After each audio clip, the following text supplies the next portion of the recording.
I will let you know when we're. Hey, y'all! Caught me talking, didn't you? It's Arwen, the professional joy seeker and professional tarot consultant and published author. Now, I'm talking tonight with an author who is an award winning author. She actually started writing based on a dare, if you can believe it, and writes young adult fiction. So I am really excited to introduce Patty to you. Patty, say hello to everybody and tell everybody a little bit about your books. What do you write and why? Sure. Well, hello, everybody. I'm Patty Blount, and I'm coming to you from lovely Long Island, which I say facetiously because right now it's not very lovely.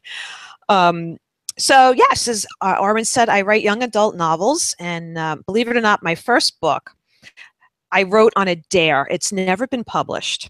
My oldest son had gotten a very bad report from one of his teachers. I had to go and meet with her. You know how nervous you are when you meet with one of your children's teachers, right? So she told me that he's very bright, but he's just simply not applying himself. And she feels that he needs to read more to get up to grade level. And as an avid book lover myself, I just couldn't imagine anybody not liking to read, but that's what he said. He does not like to read because there are no good books out there. So we had a long conversation about this. What do you consider a good book? Well, he gave me a list. He said he wanted it to have hockey, and he wanted it to have blood and murder and heavy metal music and not big words, because he doesn't like to have to look up the words while he's reading. So I wrote all of this down, and I wrote him a novel that I called Penalty Killer. It was a hockey dad murder mystery. I literally wrote this novel to spec just so he would read it. And back in those days, this is many years ago, this is about maybe 15 years ago now, I brought it over to one of those Kinko shops, and I had it bound in a spiral combed notebook for him. And he read it and he loved it. And then he gave it to like a bunch of his different friends in 7th grade English. And then I got a note home from the teacher. Dear Mrs. Blount, my students are reading a book I can't find anywhere, and I understand that you have written it. Is it possible to get a copy? So I sent her a copy, and then 2 weeks later it came home in his backpack. She graded it. It was covered in red pen. Oh, no. And that explains why it's never been published. That's awesome. I love that you wrote it to spec for your son, though. What a great thing to do. I did.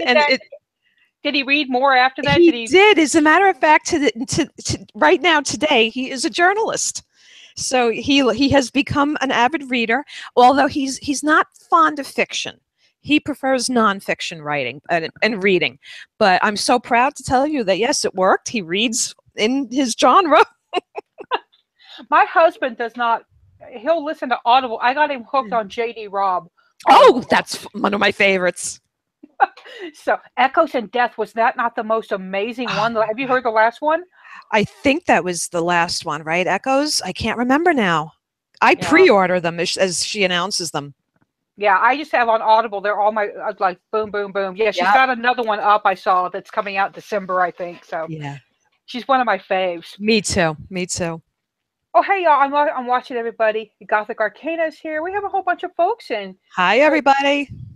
Y'all, I will be kind of monitoring the chat and kind of not. You know how I do, but I'll come back and look. I know that I have at least one moderator in. Hey, Mira. So what we're going to do with Patty tonight is we're going to talk a little bit first about the series. Is it a series, or is it just the same type of setting? It's a similar type. It's not a series. My books are all sort of loosely connected. They all have something to do with a contemporary real issue, right? So my first novel, Send, was about cyberbullying. I've written books about catfishing, the dangers of oversharing online. My most popular novel to date was a novel called Some Boys, which is about rape culture. And so that one, they all have some connection to the internet and abusing the internet. And this book is very similar, the one that I'm working on now. It's tentatively titled Boys Will Be Boys, but they want to change that. They feel that that's a bit sort of exclusive, that, you know, it may feel that boys won't want to read it. So they want to change that title. Yeah. Now, how do you deal with that when your editor comes back to you and says, "We love the book, but you need to change that character's name," or "We want that girl to be a boy," or "The title's got to go"? That I mean, happens all the time. In fact, Send was the only book that we got to keep the title. That was mine from the origin, from the get-go. But Daniel, in the hero in that book, had a different last name when I sold that novel. His last name was Clemens. And we ended up changing it shortly before the novel was released, because I don't know if you had remember this terrible tragedy. There was a Rutgers University student who leapt off a bridge because he was outed as homosexual by his college roommate. And I do his remember that. name was so similar. His name was Clemente, not Clemens. But because of that story, we elected to change the name like almost hours before the book was going to print, because we didn't want anybody to be offended or hurt by it. So we changed it completely. Yeah. Some Boys was not the original title. In fact, I don't remember the original name that we had for that book. I've forgotten it. So that one went through a number of title changes before we settled on Some Boys. So yeah, most of the time they end up changing significant chunks of a manuscript before it goes to press. I roll with it. And some people don't, and I find that the people who don't are the people who get stopped when they're going on a professional career. Do you think that there's a? I think there's some truth to that. Yeah, I would say there's a lot of truth to that, because, you know, I look at it this way. They're the pros. I'm still new at this. You know, my first book came out only 5 years ago. So I'm still breaking in. So I just trust them with everything. I think they know what sells and what doesn't. And, you know, I kind of put myself in their hands. And I think that speaks to what a lot of us forget. You know, when you've written your book and you've done your first draft, I was talking this morning, your first draft, you get permission to write crap. Yeah. Second draft, you get to fix it, start fixing the holes. Third pass, and then you want somebody else to read it, and you want them not to be your mom, your best friend, because they're going to be gentle. Yeah. And gentle doesn't get sold. Yeah. I mean, well, there's a knack to this. This is something that I love to talk to high school students about. You know, when they say, "Oh, I love this book," or "I hated this book," and then you have to kind of teach them, okay, why? Well, I don't know. I just didn't like it. No, you've got to dig deep and tell me what about it you didn't like, because just not liking it isn't enough feedback for somebody to improve on. So we have to teach them how to critique and how to provide feedback that doesn't wound someone's feelings. You know, we don't want to rip out their guts. You know, we just want to we want to give them enough guidance so that they can improve. And that's a talent. I think that, you know, most of the editors that I've been fortunate enough to work with, they have been phenomenal with this. I also write contemporary romance in the adult market. Right. So I have a number of novels out with Thule Publishing. And one of my first books with them, I had written what today you would call a beta hero. And, you know, most readers, they don't want beta men. They want alpha. Yeah, they want those take charge men. And so she was brutal about it. She says, "He's too sweet. You have to give him," if I can be a little crude, she says, "You have to give him bigger balls." And I did. And that book became a big hit. Yeah, the first book I write with a partner as Mary Louisiana in fiction, and our first book that we were requested by an editor at that time at Tor, and we met her at a RWA conference, and so she said, "Yes, send me your book." She said, "But I want you to know I'm going to be honest," and we said, "Please do." Girl, she came back and she said, "This, and this, and you have a heroine who is in fact TSTL." Which y'all means too stupid to live. Uh-oh. We had Mary sued her all over the place. Boy. And she said, "Give her a spine." I mean, she doesn't do anything. Things happen to her. Right. And based on her critique, that novel to a different house, but we did sell it because we went back and said, "Okay, tighten her up." Yeah. You know, and gave her a little lip, and she's a little sassy, and it's very true. You don't always notice these things until somebody points them out to you. Well, we fall in love with them. Yeah. We're in love with our characters. Absolutely. And You know, there are babies, and that's the Stephen King kill your little darlings Yep. kind of thing. But I want to go ahead and what book are we going to be working on for the hero's journey? Because we're doing the Okay. final 3 steps. Okay, so this book we're tentatively calling it Boys Will Be Boys. At last conversation with my editor, they have been floating a title they call Someone I Used to Know. So that's the working title right now. I'm not exactly sure if that's going to stick. The main characters in the book are a brother and sister. They're not love interests. So I'm alternating chapters, dual POV, and Derek and Ashley are a year and a half apart. Derek is a high school junior when the story opens, and she is a high school freshman. Okay. And when I come from an Irish background, and anytime you had kids that were under 2 years old or 2 years apart, they called them Irish twins. Yeah, So, I'm so familiar with that. Yep. so we're looking at the what's called the third act, y'all. This is based on the Christopher Vogler. He kind of broke the hero's journey and put it into acts and scenes. And so this is the 10, 11, and 12, and that is the resurrection. Oh, excuse me, I'm one off. How did I get one off? Because I can't mark things. That's what I did. There it is. I couldn't see my marker. The return, the road back is the name of this. And when your character is going to the road back, y'all, this is where he is, and I use the pronoun he rather than he or she just for simplicity. Got The it. hero of the story at this point has gone through the inner ordeal, they've gone to the cave, they've done a whole lot, and now they have to go back to the ordinary world on some level. And they've changed. Remember when they cross that threshold, that's an unbreakable move. They cannot go back to the same place at that point. It's like stepping in a river. You can never step in the river at the same place again.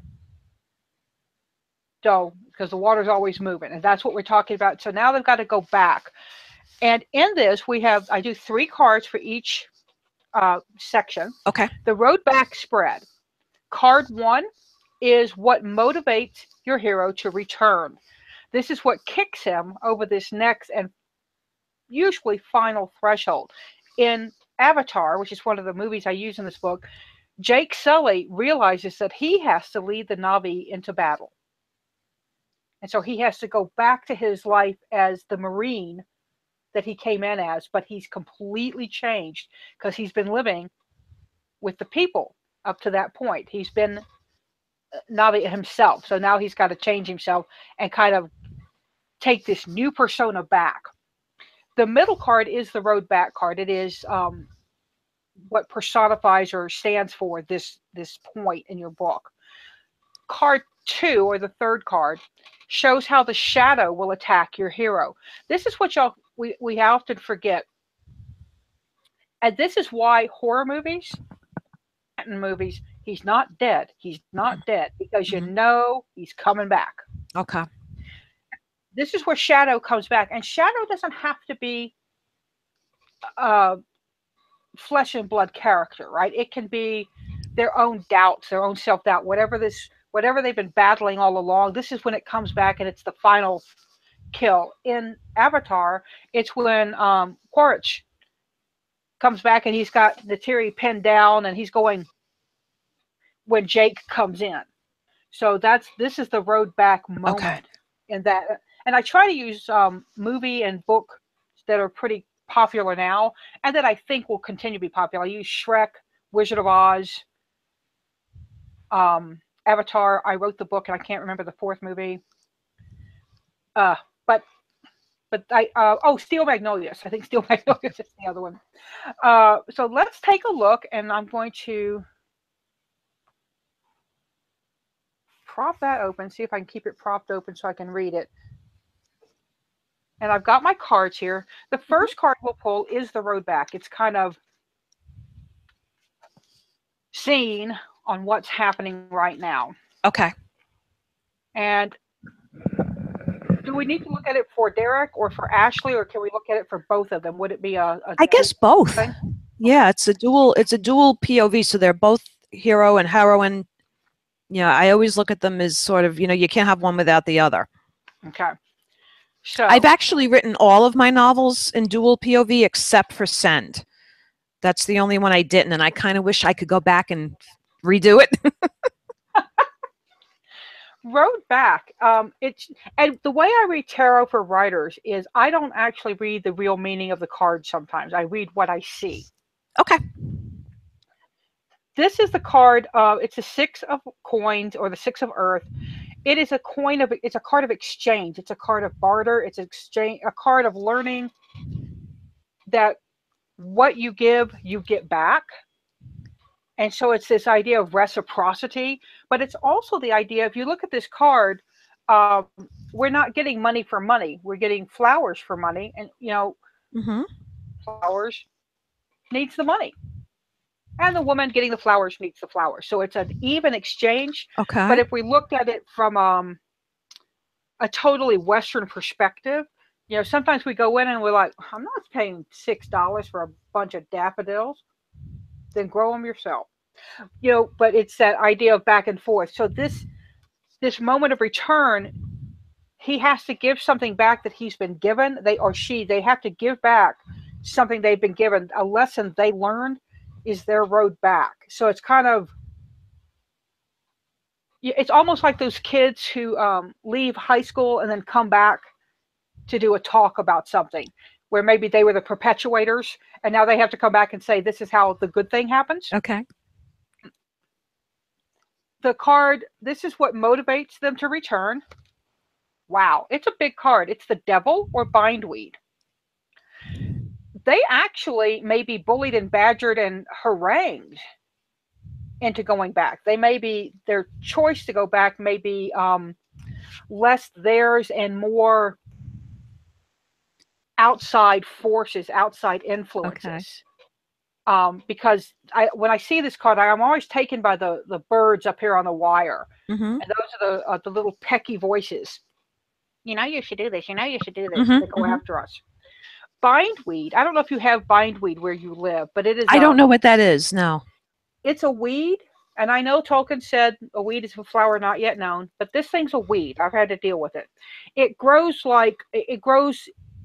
as a rhizome. So it puts down a root, vines across, puts down a root, vines across, puts down a root. You could literally rip up ropes of it, like 6 feet at a time. It's incredible. It's called bindweed because it chokes everything out. Okay. But it's the devil in most decks, and the devil is power over. It's about learning. The devil is about learning to evaluate how much weight you give stuff and physical stuff and wealth and things like that. So if there's been a financial change in their lives, that would be a big part of why they might not want to go back. Something along those lines. The other one is shadow. How shadow will attack them. This is a vulnerability. It's a soft spot. Interesting, because this is the card of the hermit, the learner, the studier. This is a professor or a teacher. So they may have been undermined by an adult, or they may have been somebody who, and maybe not an adult, but a peer who appeared to have more power. And it's interesting because the devil and the hermit are very, very different cards, generally speaking. Okay. But when I look here, this is about them freeing themselves and ripping free of all the labels that have been attached to them and all the things that, all the supposed to be's. Okay.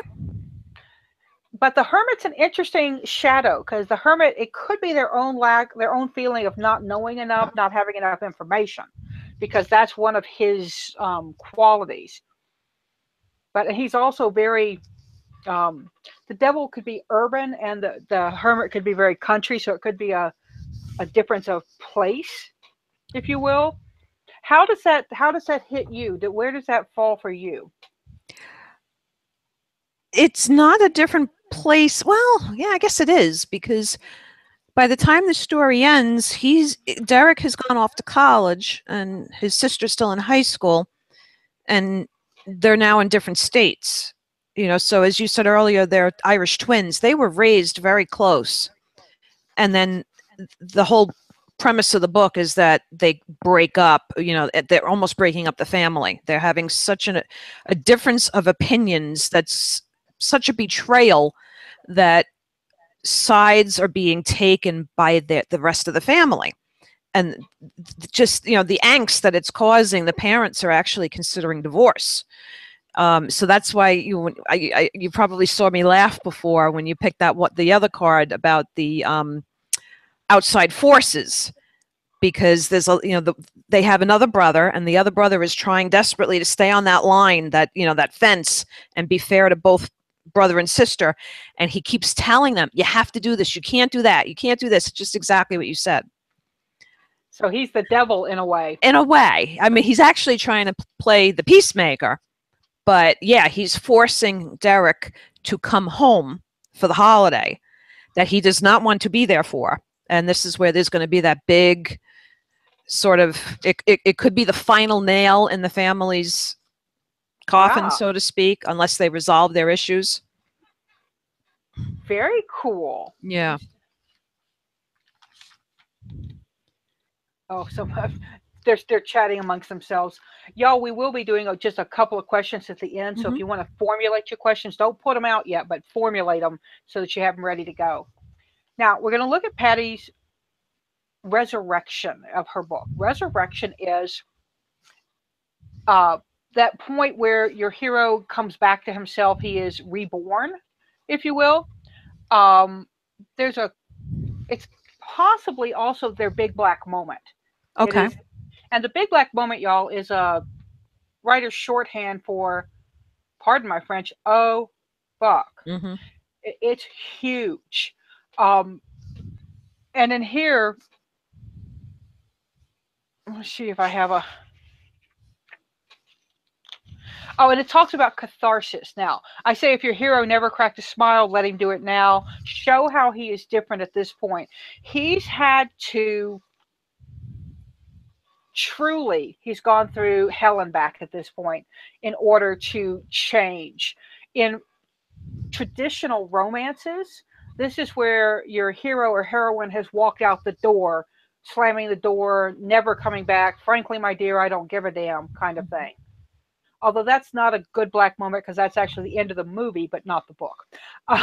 So let's take a look and see what the resurrection is going to be. And the first card will be the resurrection card. It's the big black moment. It's just the oh shit. It's the butterfly. It's the rebirth card. It's coming out of a cocoon. It's showing your beauty. It's showing your wings.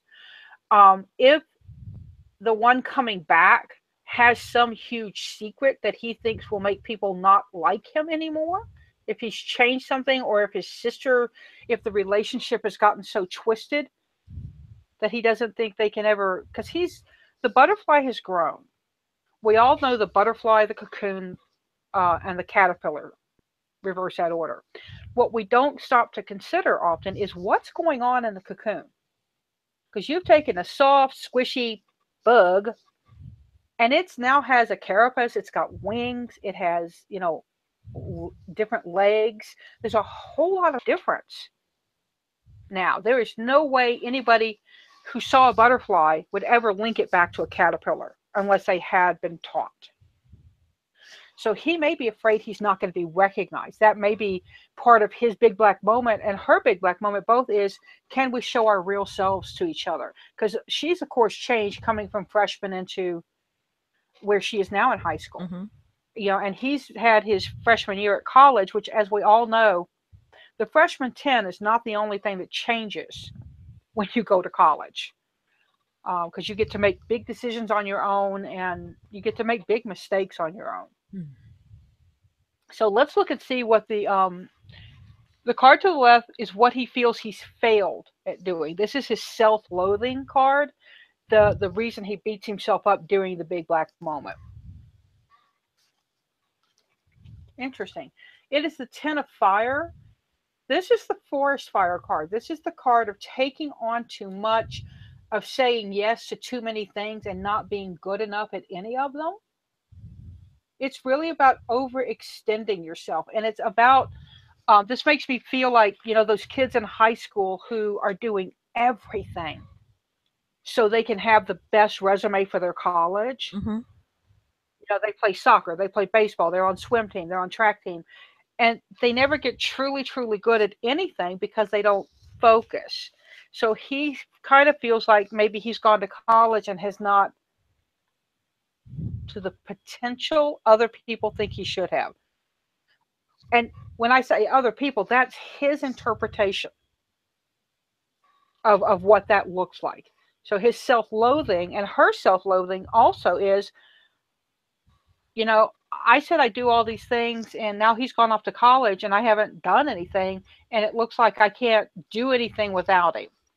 And his may be, I've gone off to be a different person, grow up, and here I am. I'm still the same kid I was at 14. I don't feel like I've grown.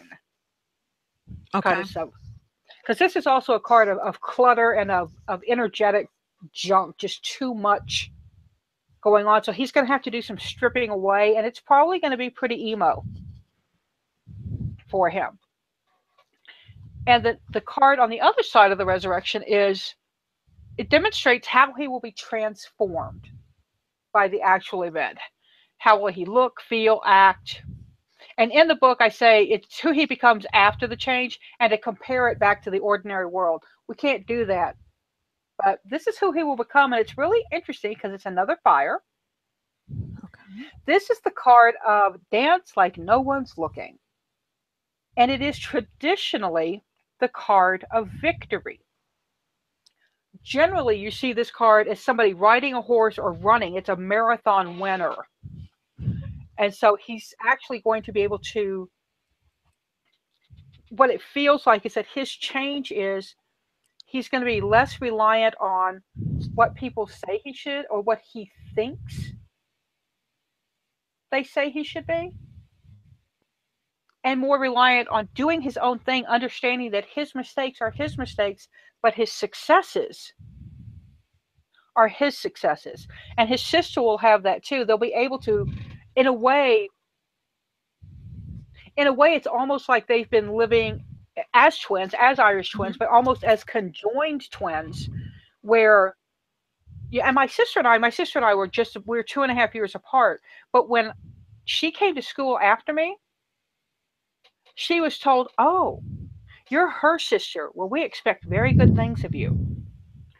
And my sister's response was, because she was a rebel from the word go.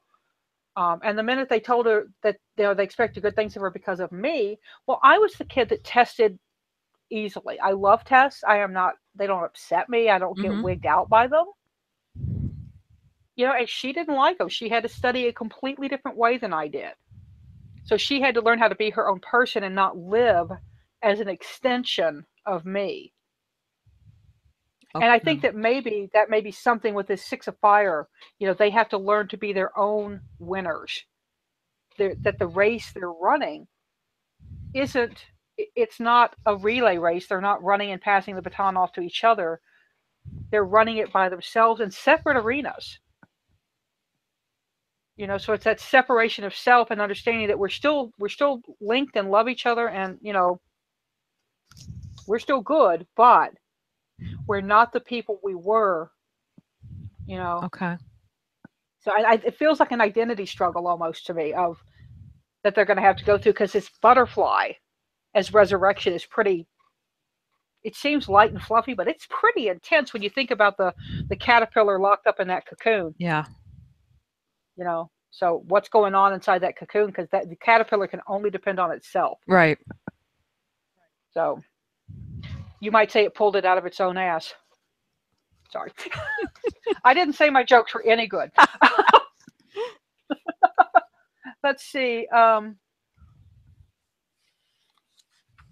Okay. I just seen if anybody had questions yet, but y'all are holding off, so thank you. Good chatters. Good. Last of the hero's journey. And the last of the hero's journey spread is actually, I actually have an extra card in mine. I actually do a theme pull also for my books because I want to make sure I'm tweaking the theme all the way through. Okay. But this is called Return with the Elixir. And basically they've pulled the sword out and they're heading back. The elixir is also for the villain because it's exactly what the villain deserves. So you make their punishment fit their crime. If it's like I can't think of the movie, and I'm pretty sure it was a Reese Witherspoon or the other actress that I confuse with her all the time. But the popular girl, the unpopular girl, and the unpopular girl comes back and she's all, chic and pretty and has a power job. And the punishment for the villain is to make her see herself as she used to be. And it's pretty harsh. Of course, they end up being girl pals and crying on each other's shoulder and eating ice cream. But a really fun movie. So we're going to do the elixir card, and then we're going to look at what does the hero's moment in the sun look like? Is it a kiss, a medal, a new car, family? Is it what he wanted? It's the downside. Okay. There's new problems. You don't, like in Shrek, it's the princess. He also gets donkey, right? So he gets the annoying friend. So that's what we're going to look at. And sometimes the villain is talking out to the audience. The villain is actually part of the hero. It's we talk a lot about shadow self in the pagan world. So it can be shadow self and integrating that part of yourself. Because I don't believe in defeating your shadow self. I think you need to work with it because it's part of you. So let's take a look and see what Return with the Elixir looks like, and then the two cards on either side. Return with the Elixir is the map. Really interesting card. It shows a young person. It could be a man. It could be a woman looking at a map, and they're looking for a mountain. It is right here. If they put the map down, they will see what they're looking for. So this is just the quintessential search for self. That the thing you've been looking for is not outside of yourself. It's within you. In my faith, there's a piece of liturgy, a piece of dogma, and one of the phrases is old time phrases, so I apologize. If that which thou seekest thou dost not find within thyself, thou will never find. Thou's up. But basically it says whatever you're looking for, it's inside you already. You just have to bring it out. And that's the Seven of Air. That's what that card is in terms of this. So his Return with the Elixir is literally finding himself. He might driving back to the hometown and pulling over at that point where the next milepost is the turn to go home. And he may have to pull over and really evaluate who that person is in the mirror, just as his sister has to evaluate who she is. So it's a card of analyzing themselves and realizing what they're looking for is right there. It's not as far afield as they may think. So this is the reward. This is what he gets, his moment in the sun, or their moment in the sun, the big, yay! It's the High Priestess. Now, she is an interesting card because what I just, the thing I just quoted is from something called Charge of the Goddess. And this represents the goddess. And I'll hold it up to see if you can see that the face, my camera will not focus camera. She is young on one side, old on the other, but there's that duality of nature going on right there. So the moment in the sun for both of them is the moment when they can come back and say, I've learned, I'm still beside you, but I understand that we are two different people. And that's the thing that, I mean, that happens in a lot of marriages too. It happens in a lot of things. You know, we go into marriages and we become unit and we don't have a separate identity. Or my best friend, when she became a mom, she came to my house one time and I said, "Oh, look, here's Amanda's mom." Put down her 7-month-old baby and burst into tears and said, "My name is Kay. It has always been Kay. It is still Kay. Somebody needs to call me Kay." Mm. Because everybody had started referring to her as Amanda's mom. Mm-hmm. And she felt like she'd lost her identity. So, but that's kind of their whoa, you know, we get this. We get this moment of duality and separateness. Um, it's like a chocolate chip cookie. You've still got to have chocolate chips for it to be a chocolate chip cookie. Without chocolate chips, it's a different cookie. And I don't know why I'm saying that. But I'll just shut up. Let's look at the, this is the downside. What new problems will arise? It may show how he adapts to his own shadow self. That's an interesting card. And the thing that I see, this is, she's the Queen of Cups. But look at all the fish swimming. And Mr. Turtle is going his own way. Mr. Turtle is not swimming the way everybody else is swimming. And I think that your two turtles will learn that they get to go their own way and they don't have to even swim at the same levels. You know, they can back and forth. So how does that work for you? Did I let you talk about the last one or did I just whip past it? I don't remember. I'm so sorry. So talk to me about how this worked for you, what you got from it, or what it, you know, what questions you might have. It's actually helping tremendously. Would it ruin things for you if I divulge the plot? Not for me, no. And everybody else, forget this after you've watched it. Okay. So the story that I'm writing, this has to do with, it's a companion story to a book I've already written, and it has to do with rape and rape culture. Ashley is raped in her freshman year of high school by one of Derek's football team members. It is witnessed, okay? So there's no question this is rape. But prior to this, as you had said earlier about identity and Irish twins, Derek has been doing his damnedest to make his sister hate him because he wants desperately to stop just being her shadow. He wants his own identity. And so for 2 years when he was in high school without her, he had that moment to shine that he was more than Ashley's brother. And then she joins him in high school. And what happens? She ends up raped. And because he's a boy and because he's, not exactly the most mature person on earth, he blames her for this. If she had just stayed out of his life like he asked her to, this wouldn't have happened. And that, of course, is a knife through her heart. Okay, so as the story continues, now it's going on over 2 years, and it gets more and more vicious between the two of them, to the point that they refuse to speak to each other. So now he is in college, she's now a junior in high school, and she's discovered that her rapist is being released from prison. So it's bringing back all of these old feelings that she thought she conquered, but of course she hasn't. He has never faced them because he refuses to speak to her. And now his parents are flirting with the idea of getting divorced. So their older brother is blaming each of them indirectly. You need to speak to her. And then to her, to Ashley, he would say, you've got to let him off the hook. This is not his fault. So the two of them have to come to some sort of arrangement. They have to, or agreement that they can love each other. It's allowed, even though they said terrible things to each other when they were younger. And maybe they're unforgivable, but the point is they have to find a way to forgive each other. And that's what I've been struggling with. I haven't been able to figure out in the plot, what does Derek have to do to make Ashley forgive him for something so horribly cruel?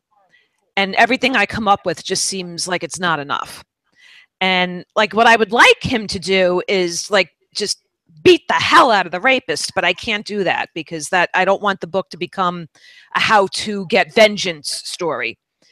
You know, Yeah. I have to be aware that my audience are they're teenagers and they're impressionable. I don't want them to go off and start becoming vigilantes. I want it to be within. I want that the entire end of the story to be something that's coming from within, where maybe he realizes, hey, you know what? I messed up. I was terrible to you. I was the world's worst brother, and I am so sorry. And that's really difficult for an 18-year-old or a 19-year-old boy to admit.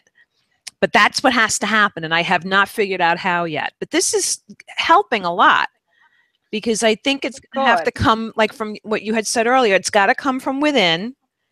And I think it's going to be somewhere along the line is he's going to realize that being Ashley's brother was really the best thing that happened to him, not the worst. Yeah, I think that's the problem. I think a lot of siblings kind of resent each other, you know, so I want him to actually be proud of that. So I have to figure out how to do that, how to execute that, but that's where I'm heading with it now. If you grab a deck of cards, don't worry about what they mean, because that's not important when you're writing. Just pull a card and see what it looks like and what story does it tell you, and how does it relate to what's going on. And that's a big piece of what I teach in this book. Is it's not about divination. It's not about woo-woo witchy stuff. It's about So now let me look in here and see if yeah, somebody said, wow, delving into a very deep pool there. Absolutely. Guys, I'm going to take 3 questions, put them in all capital letters about the craft of writing. You can ask Patty anything you want to ask about her. There is a link in the drop down and Patty's Amazon author page. Please go to Amazon if you're an Amazon person and click follow on her new book when she posts a blog. It's a great way to keep up with your authors, and she's got newsletter. So, you know, I know there's some of you out there that are like me and like young adults, so go check her books out. Thank you. Let's see. Let's see if we can get some questions. Do you have any what's your best piece of advice to somebody? We had a writer's block question earlier. Oh, for writer's block? Do you get writer's block? Oh, yeah. How do you deal with writer's block? I get writer's block a lot. And it's funny because I never used to. And I was blaming this on a new job, and I'm on medication for a new disease. So I was blaming it on all these different things. And, oh my God, what am I going to do? My writing career is over. And I got to a point where I said, you know what? I'm not going to let anything stop me from doing what I love. And so I always go back to basics. Why did I want to become a writer in the first place? And that's because I love to read. I absolutely love to read. I have been reading since the age of 4. Now, keep in mind, I'm in my 50s, right? So reading back when I was 4, we didn't do nursery school and daycare. The first introduction to school we had was kindergarten. So going into kindergarten, already knowing how to read, put me ahead of most kids. And so I was reading, you know, chapter books like Nancy Drew's by 2nd grade. I haven't met a book yet that I haven't liked, you know. So I always go back to that. Like, what were the types of books that really inspired me and encouraged me when I was little? And true fact, the reason I publish under my real name, Blount is actually my husband's name, but it's my real name, is because I'm a huge Judy Blume fan, and I get to be on the shelves right next to Judy Blume. I learned about sex from Judy Blume, her novel Forever. I was diagnosed with scoliosis, and I read a Judy Blume novel about a character who had scoliosis when I was about 10, and I wasn't so scared after I read that book. So I adore her. So that's what I do. I go back to what first got me into books to begin with. And it works like a charm. And as you probably know, today is the 20th anniversary of Harry Potter. And that was actually what prompted me to get serious about writing, was Harry Potter. When I found out that J.K. Rowling was like a mom with, you know, she was practically on welfare, the British equivalent of welfare, and, you know, she didn't have any fancy degrees, and she could do this, then, you know what? Damn it, I'm going to do it too. And I did. I ended up publishing my first novel in 2012. Prior to that, it was just a hobby. And That I is awesome. kind of wish I'd had that epiphany before then, but you know, better late than never. Well, we do have a question, and this is from Random Witch or Mira. How do you step into a different genre when you were used to one genre? I actually write all over the genres. I write young adult. I'm published in young adult, but I've also written contemporary romance. I'm working on a suspense right now, and I also have a paranormal, or I call it a ghost story. I don't know if paranormal is the correct term. Maybe it should be horror, but it's a ghost. It's a good old-fashioned haunting. And some of the things that I do, I will read in that genre to get myself used to some of the just the expectations. What's typical. Like suspense is really tough because suspense, you kind of have to know how that whole story is going to unfold. You have to know all the clues so that you can come up with convincing false or red herrings. You have to do all of that before you start writing. And so that one has a lot of pre-work, right? Romance is actually the easiest of the group for me. Even though I want to stress it's not easy. It's the easier, I should say, of the group, because you're really writing 3 stories in one book. You've got to write the hero, the heroine, and their love story. Their romance gets its own sort of character arc, you know. But I just kind of keep reading in that genre, and I try to become familiar with the different expectations. And then I write, and I gotta tell you, I'll be honest, a lot of it gets thrown away, but it all helps. Now, I was told when I first came to RWA, and my writing partner and I finished our first book, which has never seen the light of day. Right? We submitted it and said, "Interesting story, very episodic. Have you thought about making it a TV show?" But and when I read it now, it is episodic. But we were told to read at least a bare minimum 20 books in our genre. Well, did you get that same kind of information, or what? No. How did you? No, I didn't get any sort of prescriptive type of, like you must read 20 or you must do this, you must do that. And I kind of find that a lot of the advice that you get, it's up to you to wade through it. You have to kind of keep an open mind, approach everything as like, oh, okay, well, this worked for some person or people. Let me see if it works for me. And if it doesn't, be willing to throw it away and try something new. And that's why I'm actually hanging out with you tonight. This is something brand new for me, I'm just a big believer in just trying it and pulling out what works, adapting it, making it your own. And if it doesn't work, moving on. Exactly. Yep. And I have a friend who calls herself a cafeteria spiritualist. Mm-hmm. We met at a private Methodist university. And she says that she picks and chooses what works for her spiritually, and what doesn't, she just lets go. Yeah. And people talk about, well, what are the writing rules? Well, how can you do this? How can you do that? You're head hopping. Yeah. Y'all, if you write a good story. That's right. And I'm going to point back to La Nora. Yeah. That's Nora Roberts, a.k.a. J.D. Robb, right. who is the queen of head hopping. Absolutely. But you know what? When you're reading one of her books, you don't care. No, in fact, I like it. Because when I read a romance, I don't care what just she is thinking about. I want to know what he's thinking about too. Or she, or he, whoever they two are. I want to know both sides of that sort of, falling in love equation, because it takes two. And I want to know what's keeping them apart. And you can't do that if you're only in one head. I kind of, I think that's what I said earlier about expectations. Every genre has certain expectations. Like if you're writing romance, it should end on a happy note. They should get together. Otherwise, it's a tragedy.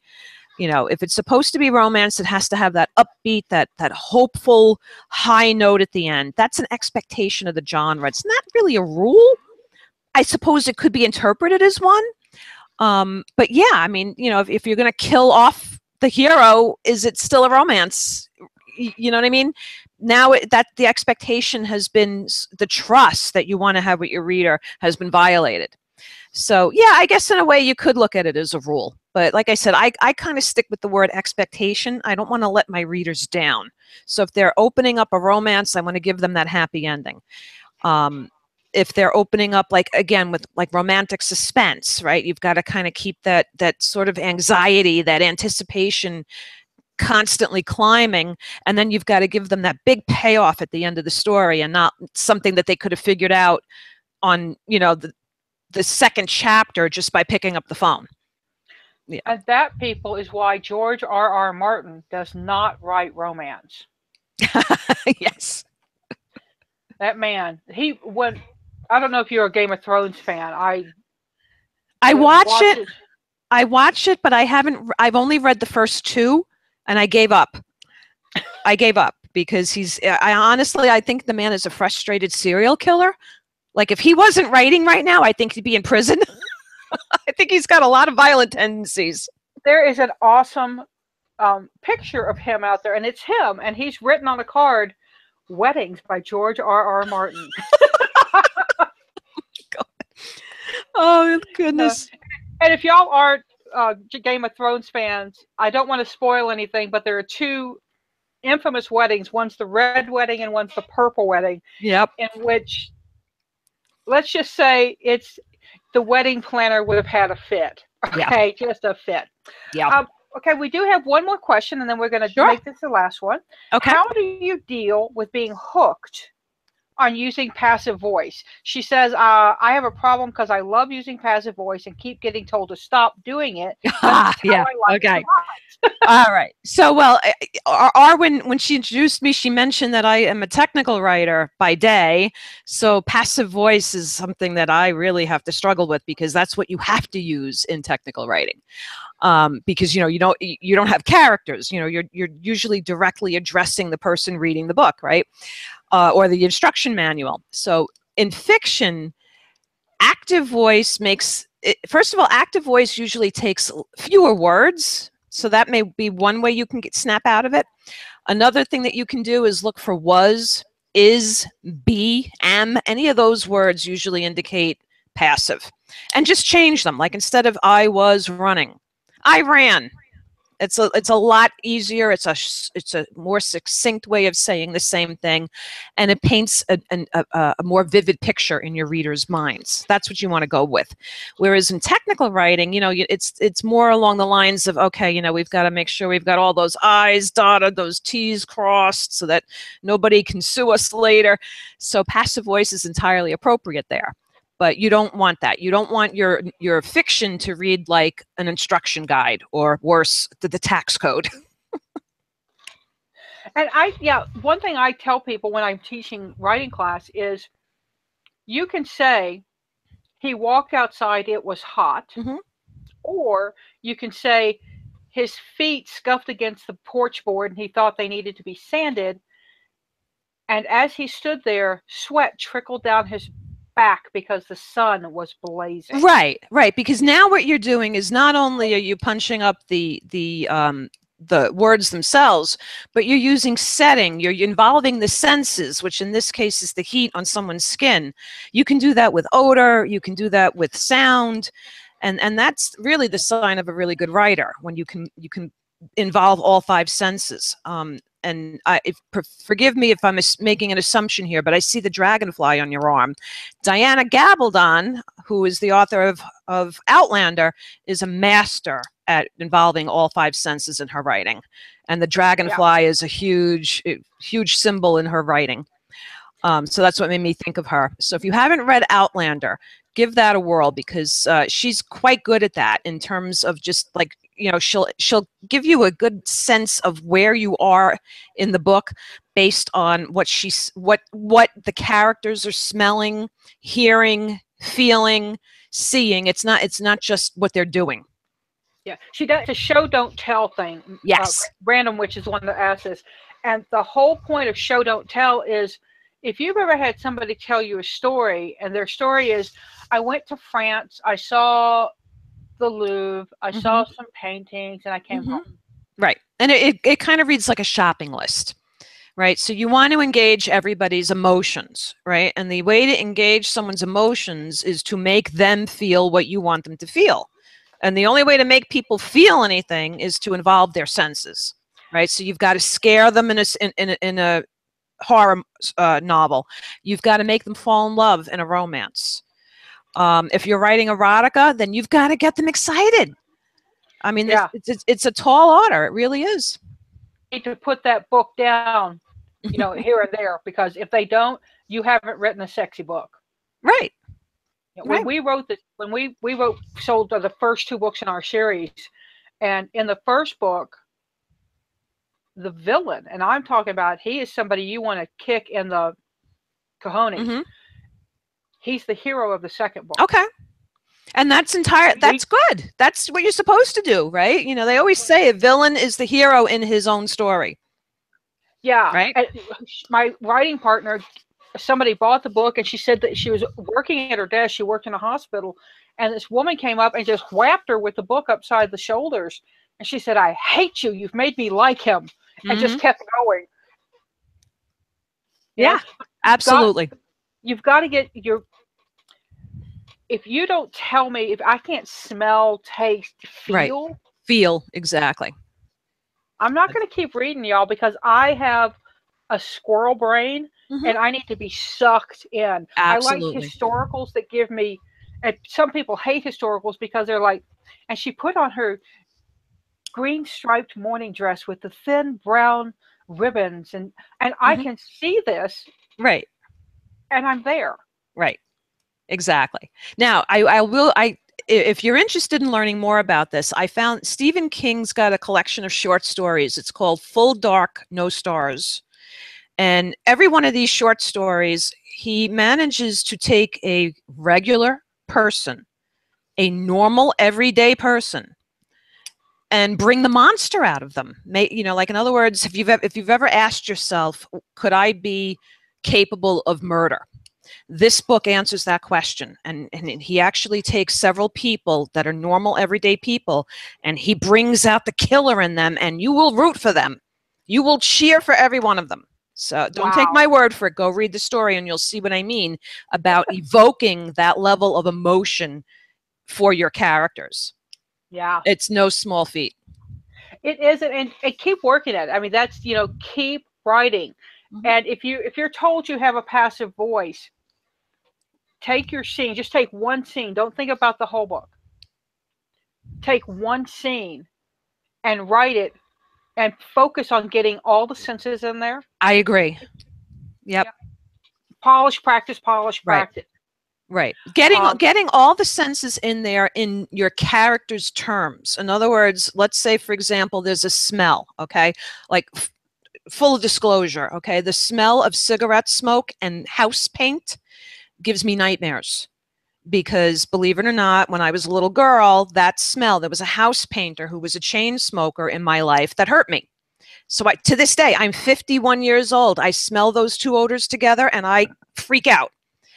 And so if you can do that, if you can tell us, like, there's a certain smell that could be perfectly innocent. It might be the smell of roses that for some reason sets a panic attack off in your character. And then you explain why. Now, every time we smell roses, we're going to think of your story. Yeah, that's perfect. Right. I love villains. Yeah, I think a good villain can make a story. And remember, the villain isn't always a human, guys. The Perfect Storm, if you've seen that movie. Right, it's nature. The storm is, nature is the villain. There's no human villain in that. Right. Patty, thank you very, very much. Thank you very much, too. I had a great time tonight. Thanks. And links are in the drop down, y'all. So please subscribe to that. Remember, your comments in the live chat don't translate. They don't carry over to when the video goes up for other people to watch. So if you want to stop by and leave some of your comments, I'd appreciate it. You know, and let Patty know what you thought. And go buy her books, y'all. I mean, what fun. Yep, and come visit me online. You can find me on Facebook, on Twitter, on my website. So if you have any other questions, I'm happy to answer. There you go. So seek joy, everybody. And remember, write with joy. Bye-bye.